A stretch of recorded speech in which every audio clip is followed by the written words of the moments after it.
성경 말씀 사무엘상 7장 12절에서 14절 말씀 참고해서 올립니다. 사무엘상 7장 12절에서 14절. 사무엘이 돌을 취하여 미스바와 센 사이에 세워 가로되 여호와께서 여기까지 우리를 도우셨다고 그 이름을 에벤 에셀이라 하니라. 이에 블레셋 사람이 굴복하여 다시는 이스라엘 경내에서 들어오지 못하였으며 여호와의 손이 사무엘에 사는 날 동안에 블레셋 사람을 막으심에 블레셋 사람이 이스라엘에게서 빼앗았던 성읍이 에그론부터 가드까지 이스라엘에게 회복되니 이스라엘이 그 지방 지경을 블레셋 사람의 손에서 도로 찾았고 또 이스라엘과 아모리 사람 사이에 평화가 있었더라. 아멘. 오늘 성경 말씀 사무엘상 7장 12절에서 14절. 우리가 너무나도 잘 아는 에벤 에셀의 도움에 하나님의 축복의 역사를 말해주고 있는 성경 구절입니다.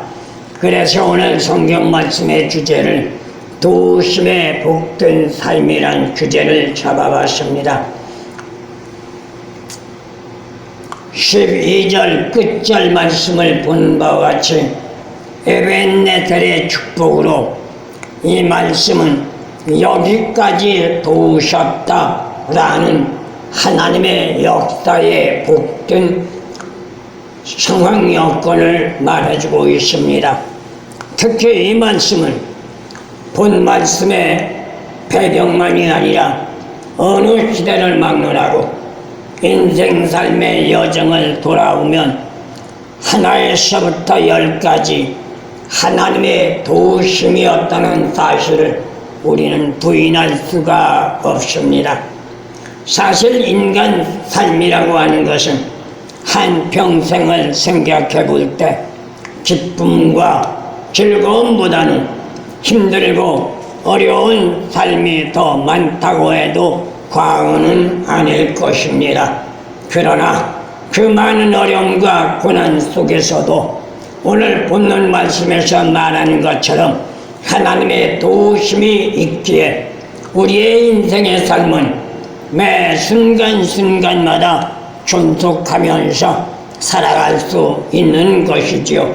그래서 감사할 수밖에 없다는 겁니다. 특히 2026년 그 어느 때보다도 힘들고 어려운 시기에 우리는 모두가 하나같이 참고 인내하면서 견뎌내야 하는 것이 우리의 인생 삶이고 현실의 삶의 여정이라고 말할 수 있습니다. 그렇다면 이러한 전제 조건 속에서 우리는 하나님으로부터 은혜의 축복을 받기 위해서는 어떻게 할 것인가? 우리가 한 번쯤은 생각해 봐야만 될 줄로 믿습니다. 특히 오늘 본문 말씀의 역사는 인간적인 삶의 산물이 아니라 전적으로 하나님의 은혜의 선물이라는 것을 말해주고 있는 것이지요. 오늘 본 말씀의 배경을 보더라도 블레셋과의 전쟁에서 이스라엘이 싸워 이긴 역사는 이스라엘의 힘이 있어서도 아니고 이스라엘의 능력과 권능이 있어서도 아니라 전적으로 하나님의 도우심이 있었기 때문이라는 것을 말해주고 있는 겁니다. 이것은 오늘날 우리의 삶의 생활도 예의는 아닐 것입니다. 힘들고 어려운 시대적인 변천사 속에서 하나님의 도우심이 없다면 우리는 너 나를 막론하고 한 발자국도 앞으로 내딜 수 없는 환란의 소용돌이가 휘몰아치는 시대 가운데서 살아서 견뎌낼 수 있다는 것은 말도 안 되는 어느 도당이라고 말할 수밖에 없습니다. 그러나 하나님의 도우심과 하나님의 지키심이 있기에 우리는 힘들고 어려워도 도약할 수가 있고 또한 삶을 전진해 나갈 수 있다는 사실에 우리는 오늘 본문 말씀의 에벤네셀에 하나님의 도우심의 영광을 감사하는 것처럼 우리들도 감사하는 저와 여러분들 되어지기를 예수님의 이름으로 소원을 합니다. 그렇다면 오늘의 말씀의 배경과 같이 이스라엘 백성들이 사무엘과 함께 하나님께 영광을 돌리는 것처럼 우리들 역시 오늘 이 시간 이 예배를 통하여 하나님 앞에 영광을 돌리는 아름다운 시간이 되어져야만 될 줄로 믿습니다. 여기에서 한 가지 생각할 것이 있다면 도우심이란 말에 에벤에센이란 도움의 돌이라는 의미를 가지고 있는 말로서 놀랍게도 이 장소 특히 오늘 본 말씀 12절에서 말하는 것처럼 미스바와 센 사이 이 미스바라는 곳은 20년 전 이스라엘 백성들이 블레셋으로부터 살육을 당했던 장소라는 것을 말합니다. 그런데 지금은 놀랍게도 승리의 장소가 되어서 하나님의 역사가 도우셨다는 승리의 기념비를 세우고 있다는 것을 보게 되는 것이지요. 그래서 인생 삶을 새로운 징화라고 말하는 것입니다. 하지만 4장 1절에서 2절 말씀을 돌아가서 생각해 본다면 자그만치 4천여 명이 살해를 당했습니다. 누구에게? 블레셋에게. 이유가 있다면 불순종이란 이스라엘 백성들의 불성실한 삶의 결과로 하나님의 징계였다는 것을 보게 됩니다. 그 결과는 전쟁에서 패배해버리고 말았습니다. 그것만이 아닙니다. 전쟁에서 패배한 결과로 말미암아 엄청난 비극까지 일어났는데 특히 전쟁이라는 것은 하나님의 주권적인 섭리에 달려 있다는 것을 성경은 분명하게 우리에게 말해주고 있고 이를 부인하는 이유를 배반을 했을 때 비참한 결과가 초래된다는 것을 교훈해주고 있는 겁니다. 그 결과가 뭘까요? 사무엘상 4장 11절 말씀 나오면 엘리 제사장 아들들은 전쟁터에서 전사했고 사무엘상 4장 18절 말씀 나오면 엘리 제사장의 가문은 몰락하고 말았습니다. 이유가 뭘까요? 사무엘상 2장 12절에서 17절 말씀 나가볼 때 엘리 제사장 아들들은 불량자들이라고 말합니다.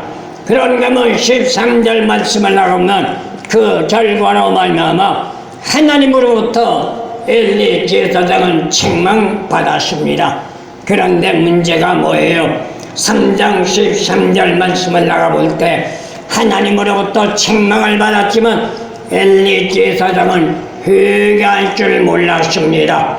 문제는 이것이 화근이라는 것이지요.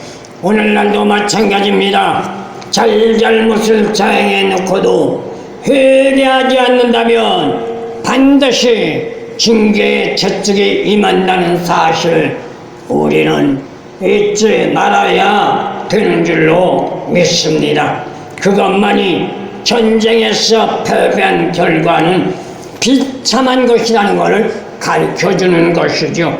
하나님의 복귀를 탈취당해 했고 선민 이스라엘 백성에게는 씻을 수 없는 수치의 불상사가 일어났으니 하나님의 은혜를 은혜롭지 못하게 사용한 결과란 것을 말해주고 있는 겁니다. 이게 바로 미스바 전쟁입니다. 똑같은 미스바 전쟁이지만 사장에서는 스데슨 패배의 신자를 마셔야 했고 오늘 본 말씀의 배경에서는 똑같은 장소이지만 하나님 앞에 영광을 돌리며 하나님이 도우셨다는 승리의 기념비를 세우는 축복의 역사가 나타났다는 것을 보게 됩니다.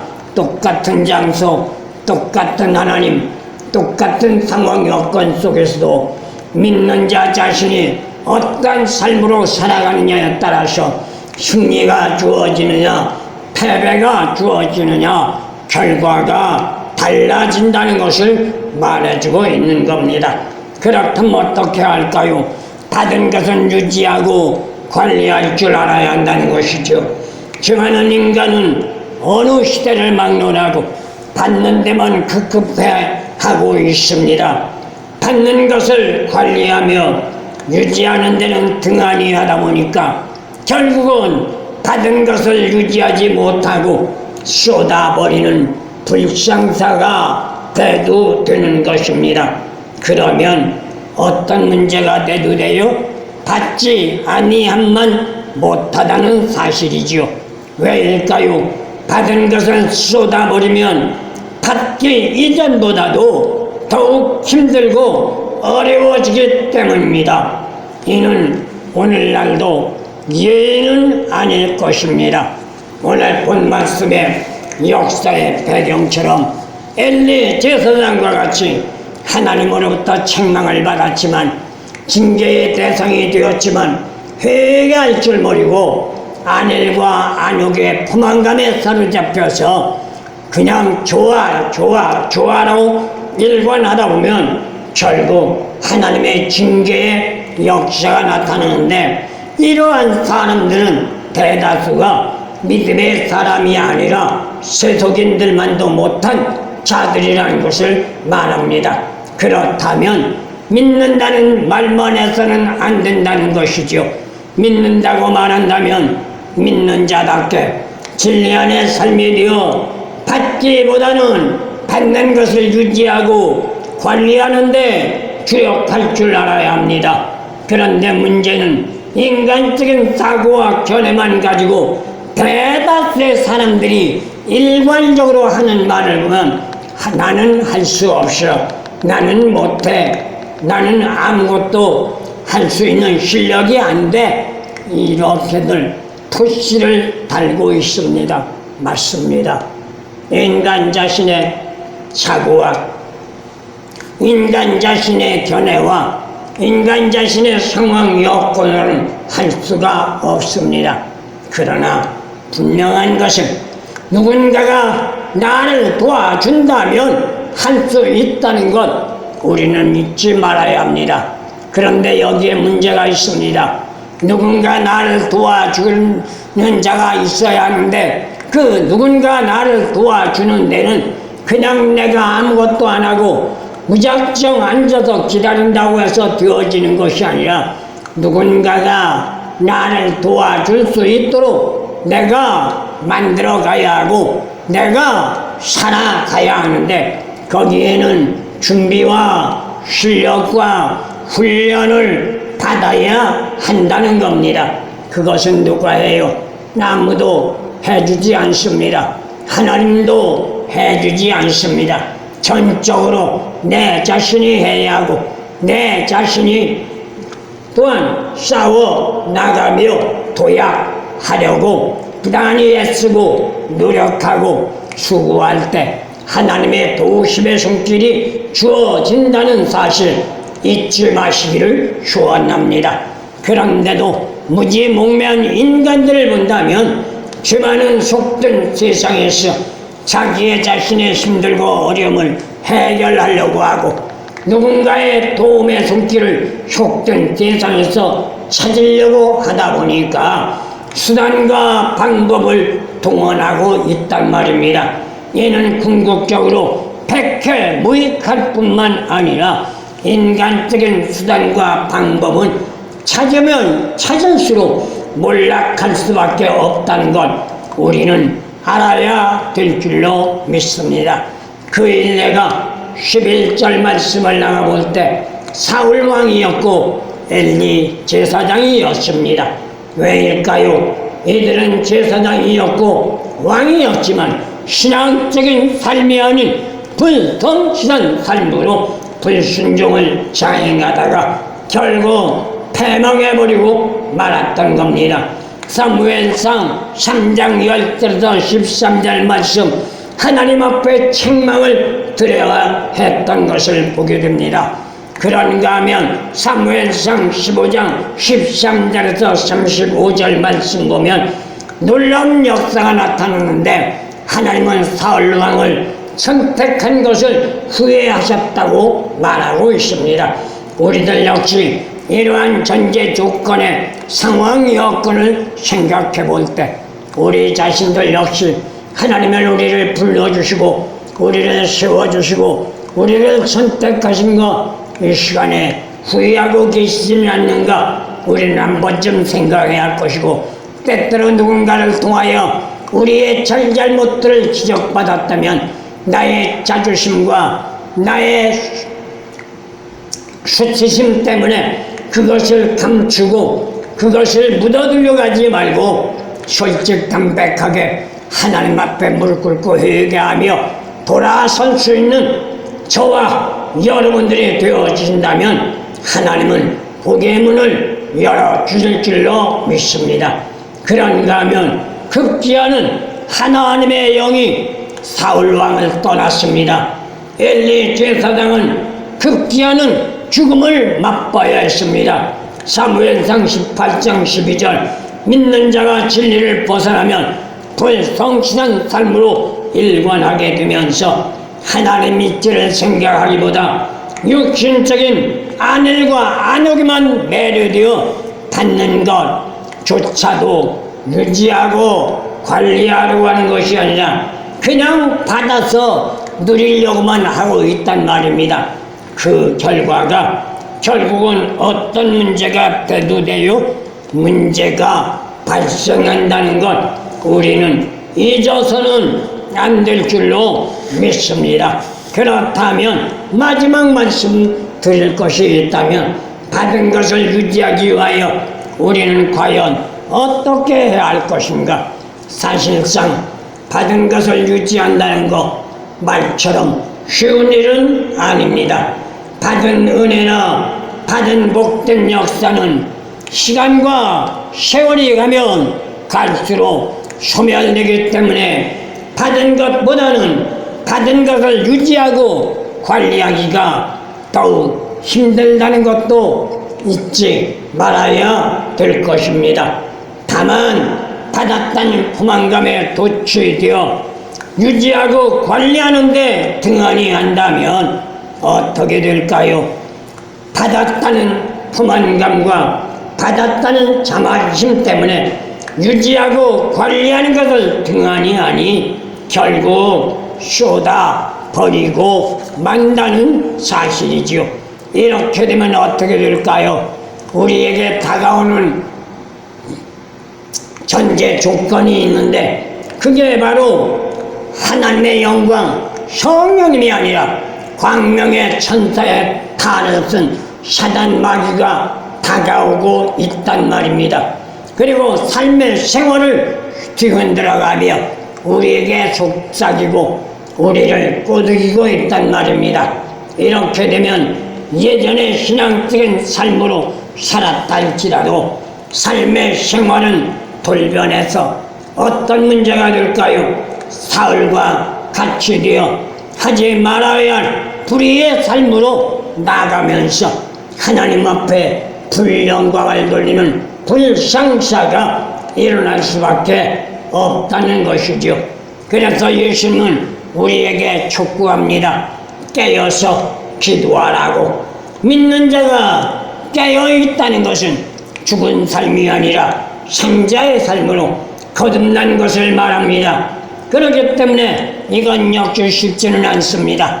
그러나 믿는 자라고 할진대 힘들고 어려워도 깨어서 살아있는 존재가 되어 하나님을 아버지라고 부르고 살아계신 하나님 아버지 앞에서 영생의 복락을 누리며 구원받은 생명 유지하고 관리하다 저 천국 가기 위해서라도 우리는 힘들고 어려워도 부단히 주력하고 애쓰며 오늘 본 말씀 미스바의 사무엘 선지자를 통해 전쟁을 일으켰던 전쟁에서 승리했던 역사와 같이 하나님이 함께하는 자 예수님이 함께하는 자, 성령님이 함께하는 자만이 오늘 본 말씀 축복의 역사가 이루어질 수 있다는 것 잊지 마시고 우리의 생명 다할 때까지 임마누엘의 축복과 더불어 에벤네셀의 도움의 역사 속에 승리할 수 있는 저와 여러분들 되어지기를 예수님의 이름으로 소원합니다.